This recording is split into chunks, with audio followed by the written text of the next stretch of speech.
تو effectively sales tax کی revenue میں اضافہ کر لیا ہے آپ نے. تو یہ ایک طرح سے ریٹ انہانسمنٹ ہوا ہے.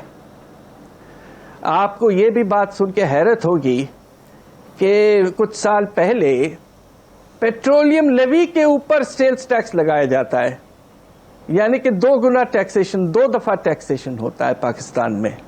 یہ غلط ہے، اور اس کے نتیجے میں سیلز ٹیکس کے ریونیو میں تقریباً 5 روپے زیادہ ریونیو مل جاتا ہے آپ کو. تو یہ سارا ریونیو کا کھیل ہے اور یہ بڑھایا گیا ہے. آگے چل کر اگر آپ نے اجازت دی تو میں اس پہ بات کروں گا کہ اس کا افراط زر پر کیا اثر ہوگا. البتہ اس سے ٹیکسز میں اضافہ ہوا ہے فی لیٹر، اور اس لحاظ سے یہ بجٹ جو ہے ٹیکس فری نہیں رہا. تو یہ بتا ہی دے رہے ہیں کہ مثلا ایک تو آپ نے بھی یہ کہا کہ جو ٹیکسز کے حوالے سے جس کو کہتے ہیں انگریزی میں ایک سٹیمولس پیکج ہوتا ہے، جب اکانومی کا یہ حال ہو کہ بھی کیا کچھ ترغیبات دی جاتی ہیں، وہ تو اس سے مسنگ ہے. آپ نے جو تیل کا بوجھ ڈالا اس کا جو ابھی آپ نے خود ہی ذکر کیا، transport, cost of production, oil, بجلی، سب پہ اثر پڑے گا یہ ماہرین کہتے ہیں. دیکھیے بات یہ ہے کہ آپ نے جو قیمت اتنی تیزی سے اور اتنا زیادہ بڑھایا ہے، مجھے پھر افسوس سے کہنا پڑتا ہے کہ اللہ کے فضل سے جنوری میں جو ہمارا افراط زر کی رفتار تھی وہ 14.6% تک پہنچ گئی تھی، اور آہستہ آہستہ وہ مئی کے مہینے میں کم ہو کر 8.2% پر آ گئی تھی. اور اس میں بہت بڑا دخل یہ تھا کہ آپ نے تیل کی قیمتیں کم کی تھیں. اب جو اندازہ ہم نے لگایا ہے کہ اس کے بڑھانے سے ڈائریکٹلی اور انڈائریکٹلی جو فریٹ کاسٹ وغیرہ میں اضافہ ہوگا، بجلی کے نرخوں میں اضافہ ہوگا، تو جون کے مہینے سے پھر ہم واپس خدا نخواستہ ڈبل ڈیجٹ انفلیشن پہ جا رہے ہیں. اور اس کا آغاز مئی کے آخری ہفتے میں ہو چکا ہے، جبکہ آپ کا سینسٹیو پرائس انڈیکس جو عام گھرانے کے لیے سب سے اہم انڈیکس ہے وہ 10.2% پر پھر سے پہنچ چکا ہے. ہم واپس جا رہے ہیں ہائی انفلیشن کی طرف، اونچی رفتار کی طرف، اور یہ بہت ہی نامناسب ہے جبکہ اس وقت بے روزگاری اور غربت میں اتنا اضافہ ہو رہا ہے کہ لوگ اور پس جائیں گے. یہ سراسر غلط پالیسی تھی اور اس کے بارے میں حکومت کو سوچنا چاہیے. آج میں نے دیکھا ہے ٹی وی پر کہ بہت سے اپوزیشن اور پارٹی کے ممبران، گورننگ پارٹی کے ممبران نے دستخط کیا ہے اور ریکویسٹ کیا ہے حکومت سے کہ آپ اس ڈیسیشن کو واپس لیں. ہماری بھی ناچیز رائے یہ ہے کہ خدا کے لیے اتنی زیادہ اضافہ آپ کریں گے. اور حیرت کی بات یہ ہے کہ اس وقت جب افراط زر پہ کنٹرول کچھ حد تک ہم نے کر لیا تھا، آپ نے پھر تیز رفتار قیمتوں کا واپس اضافہ کا زمانہ. پاشا صاحب آپ یہ کہہ رہے ہیں کہ یہ جو پیٹرولیم مصنوعات کی قیمتیں بڑھائی گئی ہیں 25 روپے فی لیٹر کے حساب سے، اس سے مہنگائی پھر ڈبل ڈیجٹ میں چلی جائے گی. دوسرا یہ بھی بتا دیں، یہ جو کمی کی گئی تھی پیٹرولیم مصنوعات کی قیمتوں میں، کیا اس کا ریلیف عوام تک پہنچا؟ اور دوسرا جو پیٹرول نایاب ہو گیا تھا، اس میں جو بحران مصنوعی طور پہ جن لوگوں نے پیدا کیا، ان کے خلاف کارروائی کیسے ممکن ہے؟ بات یہ ہے کہ آپ کے ایک وقت ایسا آیا تھا کہ تیل کی قیمت نہ ہونے کے برابر تھی، اور اس وقت آپ نے دیکھیے ایک بات میں آپ کو کہہ دوں جو مجھے خود سمجھ میں نہیں آئی ہے، اور یقیناً ہمیں حکومت کے جو مختلف ادارے ہیں پیٹرولیم سے جن کا تعلق ہے ان سے پوچھنا پڑے گا، کیا وجہ ہے کہ جب تیل کی قیمت سب سے کم ہوئی، یعنی کہ اپریل کے بعد سے، تو آپ نے تیل کی امپورٹ سراسر کم کر دی. مئی کے مہینے میں آپ نے امپورٹ 50% کم کی. بابا عام طور پہ میرے شاگرد بھی جانتے ہیں، BA پڑھنے والے بچے، کہ بھائی جب قیمت کم ہوتی ہے تو آپ زیادہ لیتے ہیں.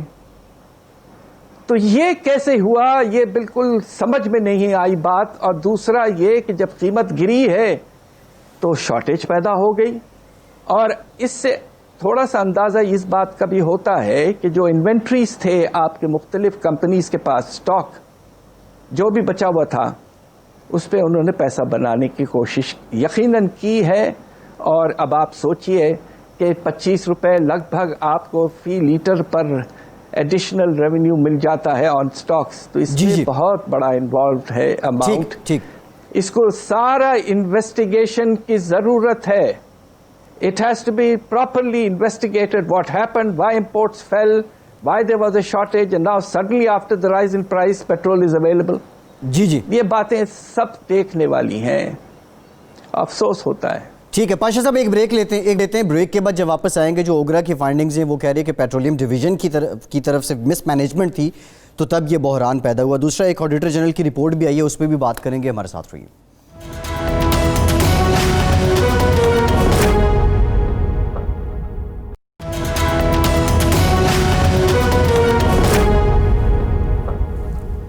بریک کے بعد ایک بار پھر سے آپ کو خوش آمدید کہیں گے. نظامی صاحب، یہ جو کووڈ سینیریو ہے، اس میں حکومت کی جانب سے کچھ قرضوں میں ریلیف کی کوشش بھی کی گئی ہے.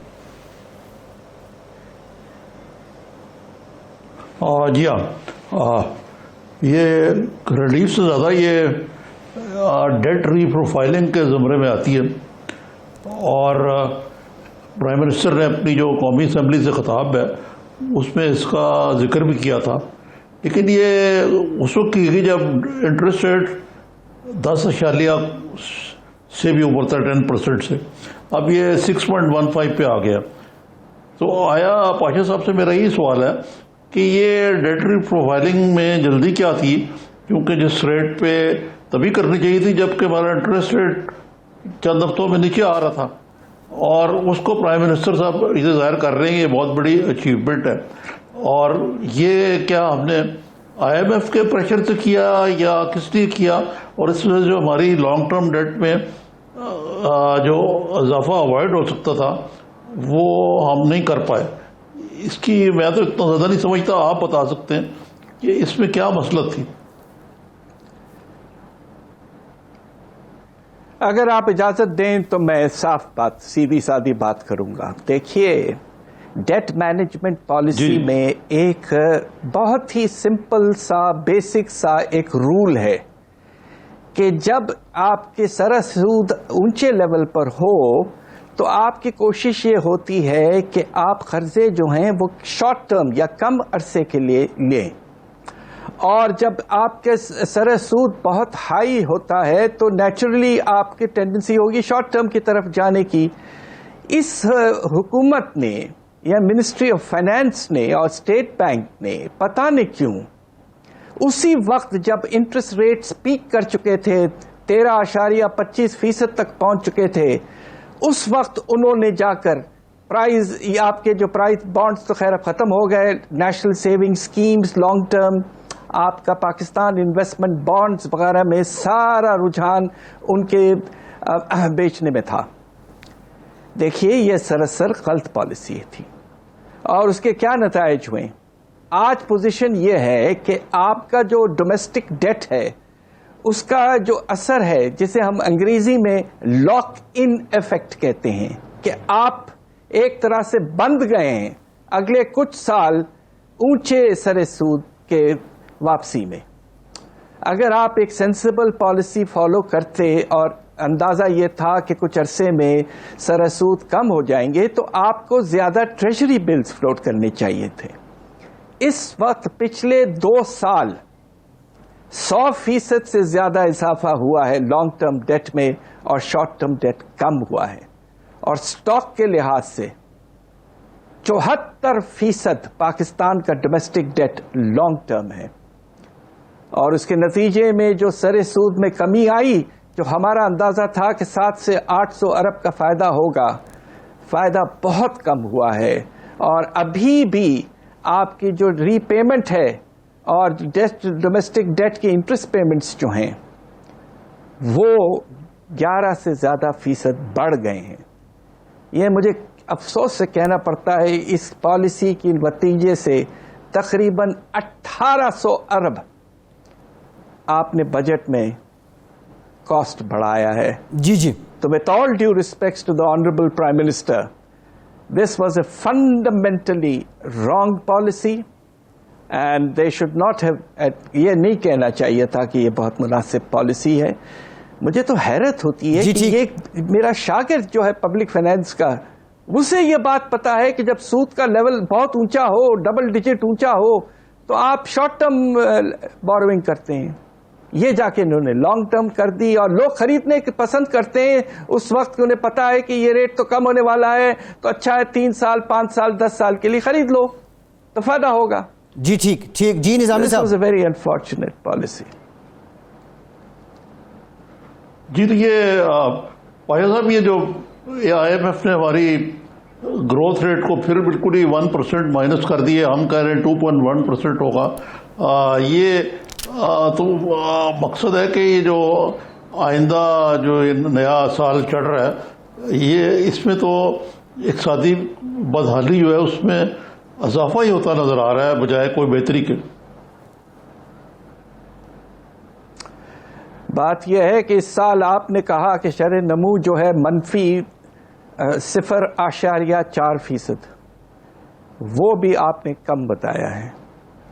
ہمارا اندازہ ہے، ہم نے زندگی گزاری ہے ریسرچ میں ان چیزوں پر، کہ کم از کم منفی یہ 1.5% ہے یہ، اور اس کے 2 بہت بڑی وجوہات ہیں. آپ کا لارج اسکیل مینوفیکچرر سیکٹر جو ہے، گورنمنٹ کہتی ہے اپنے اکنامک سروے میں کہ اس میں 7.8% کی کمی آئے گی، جبکہ اپریل کے مہینے تک 10 مہینے میں ہی وہ 9% گر چکا ہے. سال میں پورا جب گزرے گا سال تو 11 سے 12% گر چکا ہوگا. دوسری طرف انفارچونیٹلی جو لوکسٹ کا اٹیک ہے، اس کا جو خدا نخواستہ نیگیٹو امپیکٹ کافی سگنیفیکنٹ ہوگا، اس کے بارے میں کوئی ایڈجسٹمنٹ نہیں کی گئی ہے. ماشاءاللہ بڑا اچھا ایگریکلچرل گروتھ ریٹ دکھایا گیا ہے جو کہ نہیں ہوگا.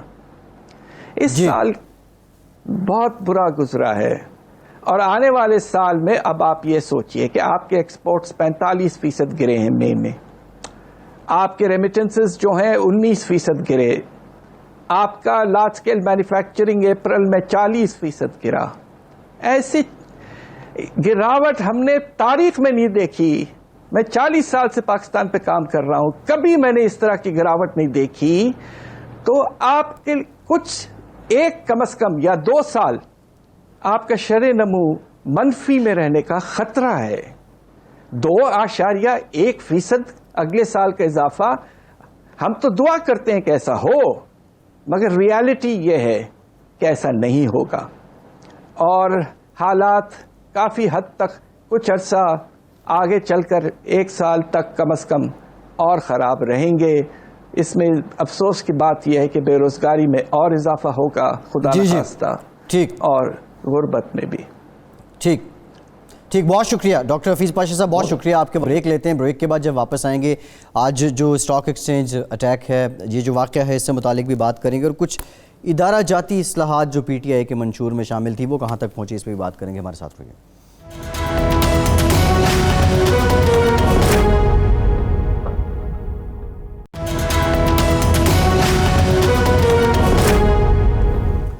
بریک کے بعد ایک بار پھر سے آپ کو خوش آمدید کہیں گے. نظامی صاحب، آج افسوسناک واقعہ ہوا کراچی میں، اسٹاک ایکسچینج کی بلڈنگ پہ حملہ کیا گیا جسے ناکام بنا دیا گیا.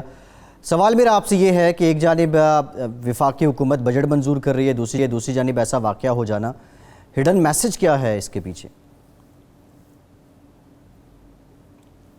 دیکھیں، دہشت گردی کا سیدھا سادہ واقعہ ہے، اور اس کے کلاب را سے اور BLA سے، نام نہاد BLA سے ملتے ہیں، اور یہ بڑے سوچ سمجھ کے یہ ٹارگٹ چنا گیا ہے.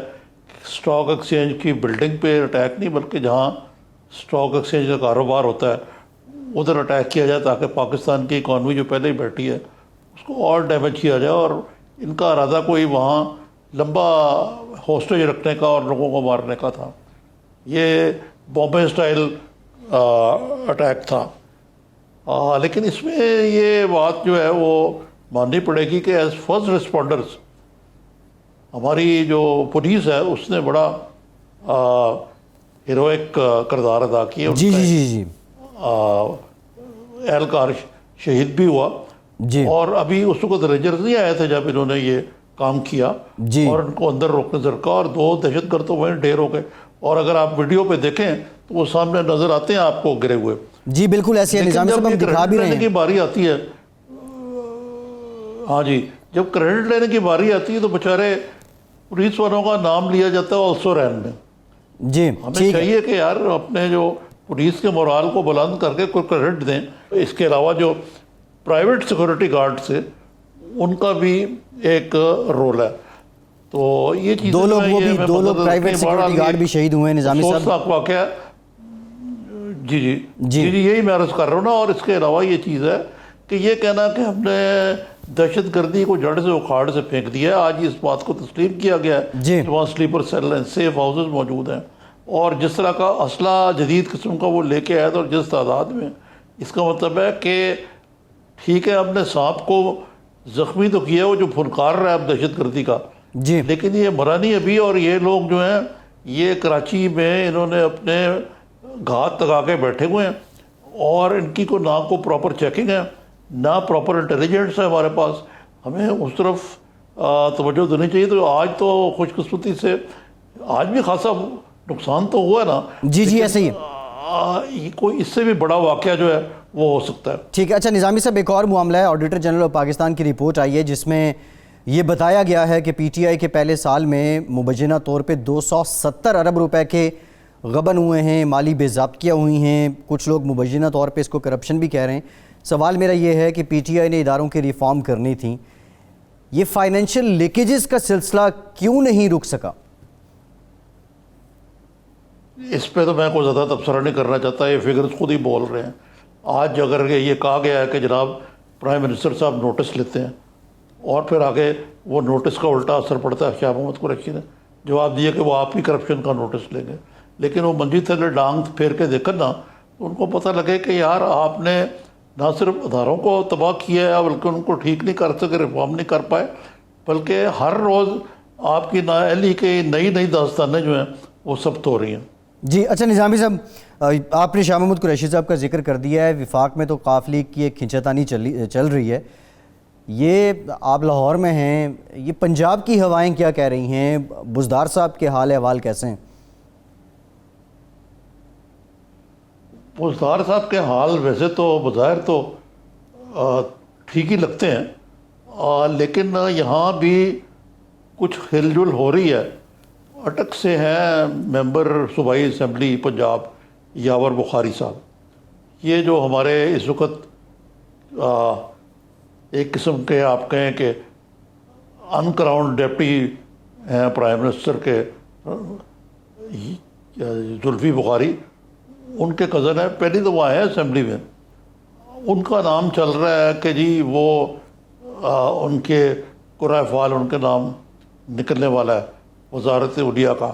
سب سے پہلے تو یہ نہیں پتہ لگتا کہ بزدار صاحب سے کیا شکایت ہے. وہ ان کے وسیم اکرم پلس ہیں خان صاحب کے, تو ایک دم ان سے کیا شکایت پیدا ہوگی.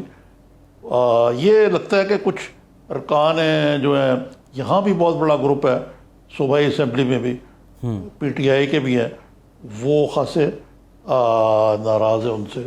اور اس باری میں حکومت کو بالکل تردید کرنی چاہیے اس چیز کی, ٹوک کے جی کوئی نہیں آ رہا اور وہی رہیں گے. یہ تو پہلی بار سن رہے ہیں نظامی صاحب, جو ہیں بگڑ سکتے ہیں. یاور عباس بخاری صاحب کا نام پہلی بار سن رہے ہیں. دوسرا یہ بتا دیں یہ محض پریشر گروپ کی حد تک کیا یہ سنجیدہ کوشش ہے بزدار صاحب کو بدلنے کی؟ ہاں, جو بعض ہلکے جو کہتے ہیں کہ ہم بڑے چیزوں کا علم ہے ہمیں, وہ تو کہتے ہیں کہ یہ سنجیدہ کوشش ہے. تو بزدار صاحب کا قلعہ مضبوط نہیں رہا اس کا مطلب ہے؟ یہ تو میں نہیں کہہ سکتا بھی, نہ ہم قلعے ٹھوکتے ہیں نہ ہمیں پتہ ہے اس چیز کا. دیکھیں نا قلعہ تو کئی طریقے ہوتے ہیں. جس طرح نواز شریف جب وزیر اعلیٰ تھے ان کا قلعہ مضبوط تھا, چودھری صاحب نے میں بغاوت بلند کر دیا ضیاء الحق کے اشارے پہ. نواز شریف کو ایک میسج دینا تھا. پھر آیا ضیاء الحق صاحب لاہور, انہوں نے کہا میاں نواز شریف کا قلعہ بڑا مضبوط ہے, تو بات ختم ہو گئی. پتہ نہیں یہ حکمرانوں کی بھی اپنی گیمز ہوتی ہیں, کیا گیمز ہو سکتی ہیں. لیکن یہ بات ہے کہ یہ کنسرن ضرور ہے کہ پنجاب میں کامیابی ہوگی تو آگے کامیابی چلے گی نا. لیکن دوسری بات یہ ہے کہ وفاق کی نالائکی جو ہے اور جو ناکامیاں ہیں وہ پنجاب پہ تو نہیں آپ ڈال سکتے. جی اچھا نظامی صاحب, یہ جن صاحب کا آپ نے نام لیا ہے یاور عباس بخاری صاحب کا, یہ اٹک سے ہیں. پرویز الہی صاحب نے کہا بزدار صاحب کے ساتھ تھے, ہیں اور رہیں گے. کہیں اس کے پیچھے یہ جو ریومرز ہیں, یہ جو ساری کہانی پک رہی ہے, یہ جو جواب تو نہیں تھا پرویز الہی صاحب کی جانب سے؟ آپ خود ہی سوچ رہے ہیں کہ ان کو یہ کہنے کی ضرورت کیوں پیش آئی. جی دراصل اس وقت بزدار صاحب کی انشورنس پالیسی جو ہے وہ عمران خان نہیں, وہ چودھری برادران ہے. جی یہی مسئلہ ہے کہ پنجاب میں کوئی تبدیلی لانا اتنا آسان نہیں ہے. جب تک کہ چودھری برادران کی چودھراہٹ جو ہے وہ قائم رہے تبھی یہ ہو سکتا ہے. ہو سکتا ہے کہ چودھری برادران کو بنا لیں, لیکن جس طرح کی دھڑے بندی کی سیاست میں چودھری برادران بلیو کرتے ہیں, میرے خیال سے یہ ذرا مشکل ہوگا. اور آپ اس بیان کا آپ نے اچھا ذکر کیا, اس کی ٹائمنگ اسی پس منظر میں تھی. جی اچھا نظامی صاحب, یہ تو خیر پنجاب میں اب دیکھ رہے ہیں, آپ کی بات بالکل بجا ہے کہ بزدار صاحب کو ابھی جو حالات ہیں ان میں ہٹانا تھوڑا آسان کام نہیں ہوگا. اور جو حکومت اس وقت پنجاب میں وفاق میں بھی معاملات کرائسس جو ہیں وہ کسی حد تک حکومت کو ہیں. نظامی صاحب اتحادیوں کی طرف آتے ہیں.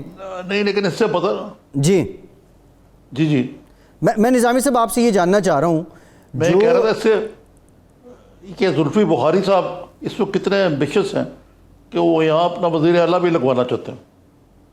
خیر وہ تو انٹرا پارٹی پالیٹکس نظامی صاحب, پی ٹی آئی میں آپ کو پتہ ہی ہے کہ وہ اگر ہم جون کا مہینہ ہی نکالیں تو اس کا سیکوینس دیکھیں وہ بڑا انٹرسٹنگ ہے. اس میں جہانگیر ترین آؤٹ ہو گئے, اختر مینگل صاحب ناراض ہو گئے, بڑا ایک عجیب سا معاملہ ہے. اچھا پرائم منسٹر نے کہا کہ میرے علاوہ کوئی چوائس نہیں ہے, اور اتحادیوں کو یہ پیغام بھی انہوں نے دیا. اور بھی لوگ بڑے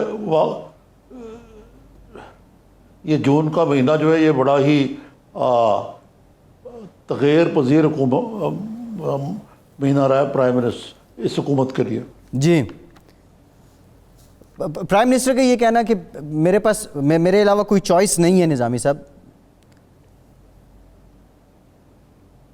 یہ جو آپ کل کا بڑا اشاعیہ نا اس کا ذکر کر رہے ہیں, ان کی مراد یہ ہے کہ یہ جو ماڈل بنایا گیا تھا نا, ماڈل بنایا گیا تھا اس کا مطلب یہی تھا کہ جی PMLN بھی ڈسکریڈٹڈ, یہ بھی نہیں آنے دیں گے, پیپلز پارٹی کو بھی نہیں آنے دیں گے, اور گلیاں ہو جائیں سونیا مرزا یار پھرے. ٹھیک ہے نظام صاحب, پروگرام کا وقت ختم ہو گیا. مصیبت ہوتی ہے نا سیاسیات کی کہ اب اندر ہی سے پروگرام کا وقت ختم ہو گیا. نظامی صاحب بہت شکریہ آپ کا. آج کے پروگرام سے اتنے ہی. فیصل عباسی کو اجازت دیجیے.